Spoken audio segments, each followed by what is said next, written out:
तर नमस्कार मंडळी, स्वागत आहे तुमचं आपल्या नवीन एका मिनी ब्लॉगमध्ये. आणि आजच्या मिनी ब्लॉगची सुरुवात करतो आपण कबड्डीच्या मैदानावरतून.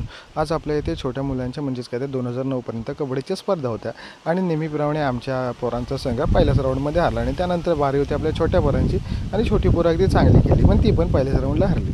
तर म्हणजे त्यानंतर दिवस अगदी चांगला गेला, स्पर्धा अगदी आठवत आल्या आणि त्यानंतर आपण बक्षीस वितरणाच्या कार्यक्रमाकडे वळलो. तर विनीता खेळाडू आंजर्लेचा ठरला सर्वोत्कृष्ट खेळाडू आणि आपल्या संपूर्ण स्पर्धेची प्रथम क्रमांकाच्या चषकावरती झुंजार स्पोर्ट्स क्लब जालगाव यांनी आपलं नाव नोंदवलं. तर म्हणजे तिथली स्पर्धा आटपून आपल्याला पुन्हा एकदा यायचं होतं जालगावमध्ये. त्या ठिकाणी फायनल डे होता आणि त्या ठिकाणी लगेच आपण आवरून आलो आणि आपण लगेच स्पर्धेला सुरुवात देखील करणार होतो. तर पहिला संघ मैदानाच्या आतमध्ये दाखल झाला, पण त्यांच्या समोरचा संघ मैदानामध्ये आलाच नाही. त्यामुळे मात्र पंचांनी त्यांना बाय दिली आणि पुढील फेरीसाठी क्वालिफाय केलं. आणि त्यानंतर मात्र स्पर्धा अगदी जबरदस्त चालू होती. प्रत्येक एका गुणासाठी संघर्ष करावा लागत होता आणि त्यानंतर तिथली देखील स्पर्धा आटपली आणि आजचा दिवस थोडासा बिझी होता. तर आजच्यापुरते एवढंच. Tata, bye bye.